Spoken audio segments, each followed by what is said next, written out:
Hello friends, आज के इस वीडियो में आपका स्वागत है। आज के इस वीडियो में हम क्लास 8 एनसीईआरटी हिस्ट्री का चैप्टर नंबर 8 पढ़ेंगे, जिसका नाम है राष्ट्रीय आंदोलन का संगठन 1870 के दशक से 1947 तक। ठीक है, तो पहला टॉपिक आता है राष्ट्रीय आंदोलन की शुरुआत।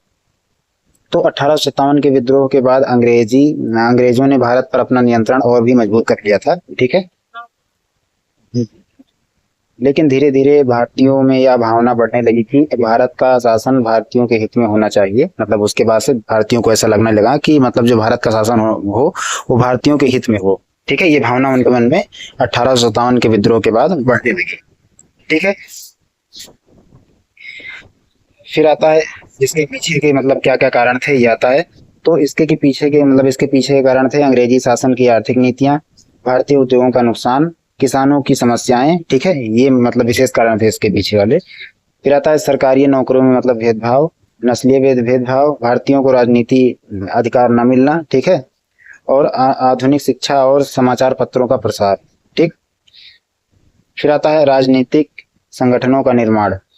तो 1870 और 1880 के दशक में कई भारतीय राजनीतिक संगठन बने। इन संगठनों ने भारतीयों की समस्याएं उठाई। ठीक है, और सरकार के सामने मांगे रखी, राजनीतिक जागरूकता फैलाई और भारतीयों को संगठित किया। जो मतलब राजनीतिक पार्टियां बनी, मतलब उन्हीं की बात हो रही है। फिर आता है इनके प्रमुख कौन कौन से थे। पहले थे इंडियन एसोसिएशन, पूना सार्वजनिक सभा, बॉम्बे प्रेसिडेंसी एसोसिएशन। ठीक है, फिर आता है मद्रास महाजन सभा। इन संगठनों ने आगे चलकर राष्ट्रीय आंदोलन की नींव मजबूत की। ठीक, फिर आता है भारतीय राष्ट्रीय कांग्रेस की स्थापना। तो भारतीय राष्ट्रीय कांग्रेस की स्थापना 1885 में हुई थी। इसके गठन में ए ओ ह्यूम की स्थापना ए ओ ह्यूम की महत्वपूर्ण भूमिका थी। ठीक है, फिर आता है कांग्रेस का पहला अधिवेशन मुंबई में हुआ। प्रथम अध्यक्ष से कौन कौन थे। ब्लू सी बनर्जी कांग्रेस के पहले अध्यक्ष बने। पहले अधिवेशन में लगभग 72 प्रतिनिधि शामिल हुए। जाता है प्रारंभिक कांग्रेस के नेता कौन। कांग्रेस के शुरुआती नेताओं को अक्सर उदारवादी कहा जाता था। इनके प्रमुख नेता कौन से थे। दादा भाई नौरोजी। ठीक है, दादा भाई नौरोजी, सुरेंद्र नाथ बनर्जी, गोपाल कृष्ण गोखले और फिरोज शाह मेहता। ये मतलब कांग्रेस के शुरुआती नेता हैं। और कौन थे। बदरुद्दीन तैयबजी। ठीक है, इन नेताओं का विश्वास था कि सरकार पर संवैधानिक और शांतिपूर्ण तरीके से दबाव बनाया जा सकता है। फिर आते हैं उदारवादियों की मांगे। इनकी कौन कौन सी मांगे थी। तो उदारवादी नेताओं की प्रमुख मांगे थी विधान परिषद में भारतीयों की संख्या बढ़ाना, सरकारी नौकरियों में भारतीयों को अधिक अवसर देना। फिर आते हैं प्रशासन में भारतीयों की भागीदारी बढ़ाना। ठीक, उसके बाद करों को कम करना, किसानों की समस्याओं पर ध्यान देना, भारतीयों को अधिक राजनीतिक अधिकार देना। ठीक,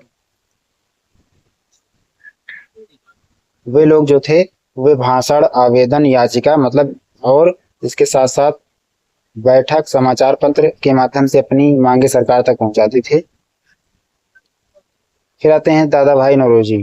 तो दादा भाई नौरोजी राष्ट्रीय आंदोलन में प्रमुख नेताओं में से थे। उन्हें grand old man of India कहा जाता था। उन्होंने अंग्रेजी शासन की आर्थिक नीतियों की आलोचना करी। ठीक, उन्होंने बताया कि भारत की संपत्ति लगातार ब्रिटेन जा रही है। उन्होंने धन का निकास मतलब उन्होंने धन का निकास कहा। कहते हैं धन के निकास का सिद्धांत। अब ये क्या था। तो धन के निकास का सिद्धांत दादा भाई नौरोजी के अनुसार ब्रिटिश शासन भारत की संपत्ति को विभिन्न तरीकों से ब्रिटेन ले जा रहा है। ठीक है, ब्रिटेन को ले जा रहा है। उदाहरण के लिए ब्रिटिश अधिकारियों का वेतन। ठीक है, और फिर इनकी पेंशन, व्यापार से प्राप्त लाभ, भारत में ब्रिटिश शासन का खर्च और ब्रिटेन को भेजी जाने वाली धनराशि। तो इन सब तरीकों से जो है भारत का पैसा ब्रिटेन जा रहा था। इससे भारत की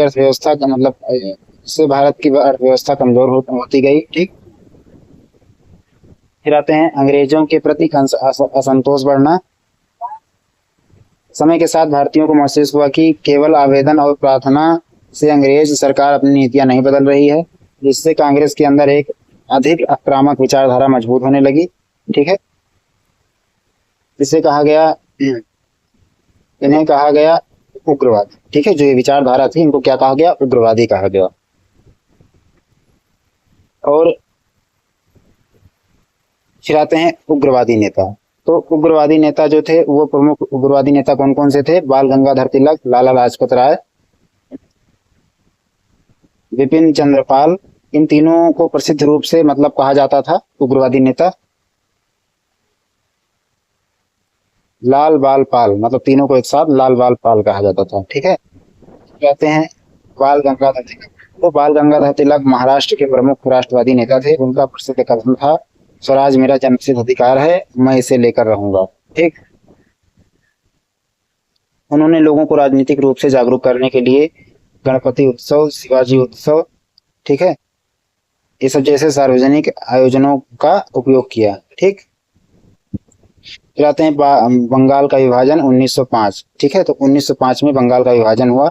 1905 ईस्वी में वायसराय लॉर्ड कर्जन ने बंगाल का विभाजन कर दिया। ठीक, सरकार ने इसका कारण प्रशासनिक सुविधा बताया, लेकिन भारतीय राष्ट्रीयवादियों का मानना था कि इसका उद्देश्य भारतीयों को धर्म और क्षेत्र के आधार पर विभाजित करना था।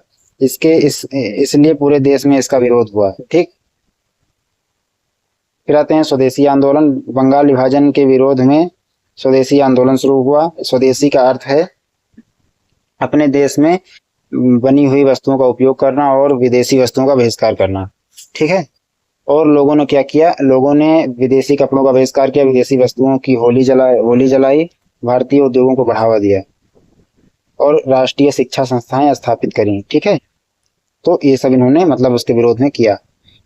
जाता है बंगाल विभाजन की समाप्ति। तो बंगाल विभाजन की समाप्ति भारतीयों के लगातार विरोध के कारण 1911 में बंगाल विभाजन को रद्द कर दिया गया। इसी समय ब्रिटिश भारत की राजधानी को कलकत्ता से दिल्ली के मतलब उन्होंने किया, ब्रिटिश सरकार ने। ठीक, और फिर आते हैं मुस्लिम लीग की स्थापना। तो 1906 में मुस्लिम लीग की स्थापना हुई। ठीक, यह संगठन प्रारंभ में भारतीय मुसलमानों के राजनीतिक हितों के प्रतिनिधित्व देने के उद्देश्य से बनाया गया था। फिर आता है प्रथम विश्व युद्ध। 1914 ईस्वी में प्रथम विश्व युद्ध शुरू हुआ। ब्रिटिश सरकार ने भारत से सैनिक धन संसाधन के लिए जो है युद्ध के कारण मतलब कर बढ़े, कीमतें बढ़ी, आर्थिक कठिनाइयां जो है वो भी बढ़ी।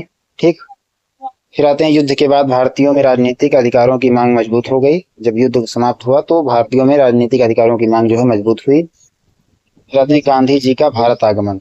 तो 1915 ईस्वी में दक्षिण अफ्रीका से भारत लौटे गांधी जी। उन्होंने सत्याग्रह, अहिंसा के माध्यम से राजनीतिक संघर्ष का नया तरीका अपनाया।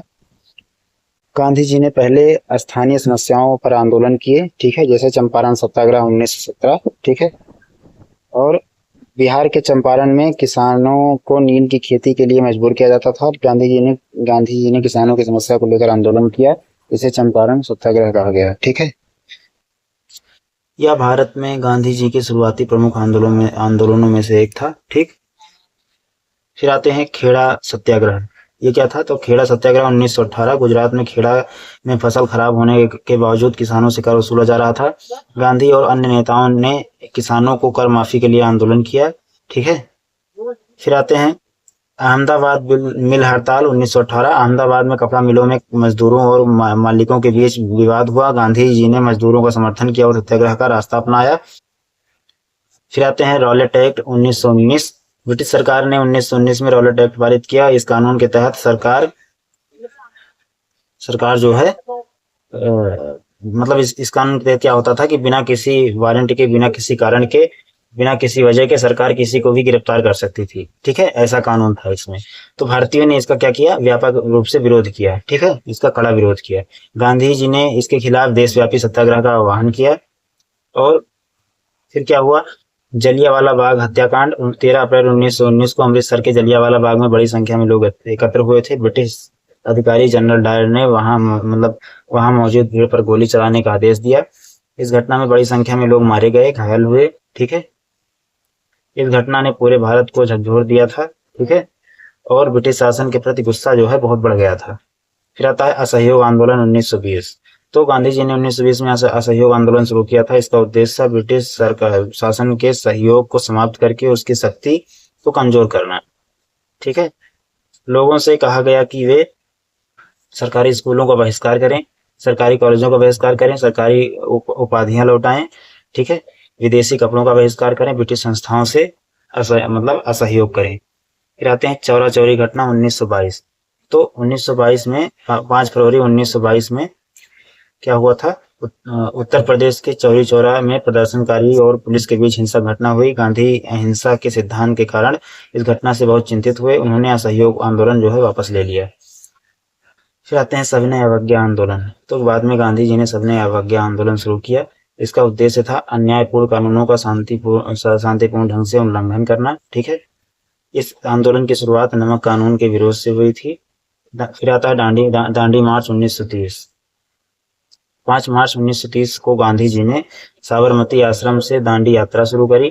ठीक है, दांडी की यात्रा शुरू करी। फिर लगभग 390 किलोमीटर की यात्रा के बाद उन्होंने 6 अप्रैल 1930 को दांडी पहुंचकर नमक कानून का उल्लंघन किया। इसे दांडी मार्च या नमक सत्याग्रह कहा गया है। ठीक है, नमक एक ऐसी वस्तु थी जिसका उपयोग गरीब और अमीर सभी करते थे, इसलिए यह आंदोलन लोगों को जोड़ने का प्रभावी माध्यम बन गया। ठीक है, फिर आते हैं भारत छोड़ो आंदोलन 1942। उसके बाद द्वितीय विश्व युद्ध के दौरान भारत में स्वतंत्रता की मांग और तेज हुई। अगस्त 1942 में कांग्रेस ने भारत छोड़ो आंदोलन शुरू किया। गांधी ने नारा दिया, क्या नारा दिया था, करो या मरो का जो है नारा दिया था। ठीक, करो या मरो का नारा उस समय दिया गया था। इस आंदोलन का मुख्य उद्देश्य था भारत से ब्रिटिश शासन की समाप्ति। ठीक है, अंग्रेजों ने नेताओं को गिरफ्तार कर लिया, जो भारतीय नेता थे उनको गिरफ्तार कर लिया, लेकिन आंदोलन देश में कई हिस्सों में जारी था। ठीक है, फिर आते हैं सुभाष चंद्र बोस आजाद हिंद फौज। सुभाष चंद्र बोस स्वतंत्रता आंदोलन के प्रमुख नेताओं में से थे। उन्होंने ब्रिटिश शासन के खिलाफ सशस्त्र संघर्ष का समर्थन किया था। उन्होंने आजाद हिंद फौज का नेतृत्व किया था। उनका प्रसिद्ध नारा था, तुम मुझे खून दो मैं तुम्हें आजादी दूंगा। ठीक है, आजाद हिंद फौज ने दक्षिण पूर्व एशिया से भारत की स्वतंत्रता के लिए संघर्ष किया और स्वतंत्रता की ओर। द्वितीय विश्व युद्ध के बाद ब्रिटेन और आर्थिक और राजनीतिक रूप से कमजोर हो गया। ठीक है, दूसरा विश्व युद्ध था उसके बाद जो ब्रिटेन था वो आर्थिक और राजनीतिक रूप से काफी कमजोर हो गया था। भारत में स्वतंत्रता की मांग मजबूत हो चुकी थी। ब्रिटिश शासन के खिलाफ जो है जनमत बढ़ गया था और सेना और नौसेना में भी असंतोष दिखाई दिया। ब्रिटेन के लिए भारत पर शासन करना कठिन होता गया। फिर आते हैं भारत का विभाजन और स्वतंत्रता। 1947 ईस्वी में ब्रिटिश शासन समाप्त हुआ, भारत का विभाजन हुआ और भारत और पाकिस्तान जो है 2 स्वतंत्र देश बने। ठीक है, फिर आते हैं 15 अगस्त 1947 को भारत स्वतंत्र हुआ। जवाहरलाल नेहरू स्वतंत्र भारत के पहले प्रधानमंत्री बने। ठीक,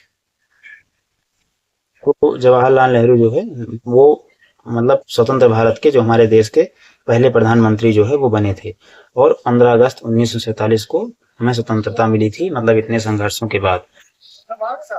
फिर इस चैप्टर के महत्वपूर्ण शब्द जिनको आप विशेष रूप से याद रखना है, जैसे कि राष्ट्रवाद क्या होता है। राष्ट्रवाद अपने देश के प्रति एकता और स्वतंत्रता की भावना। कहते हैं स्वराज क्या होता है, स्वयं का शासन। स्वदेशी, देश में बनी वस्तुओं का उपयोग और विदेशी वस्तुओं का बहिष्कार। सत्याग्रह, सत्य और अहिंसा के आधार पर अन्याय का विरोध। असहयोग आंदोलन, ब्रिटिश शासन के साथ सहयोग समाप्त करने का आंदोलन। सविनय अवज्ञा, ये क्या था, तो अन्यायपूर्ण कानूनों का शांति पूर्वक ढंग से उल्लंघन करना। रहते हैं बहिष्कार, तो किसी वस्तु, संस्था या व्यवस्था का जानबूझकर उपयोग न करना। ठीक है, तो इस प्रकार से हमारा ये चैप्टर जो है पूरा हुआ। आशा करता हूँ आपको चैप्टर अच्छा लगा होगा। अच्छा लगा हो तो वीडियो को लाइक करें, चैनल को सब्सक्राइब करें। ठीक है, धन्यवाद।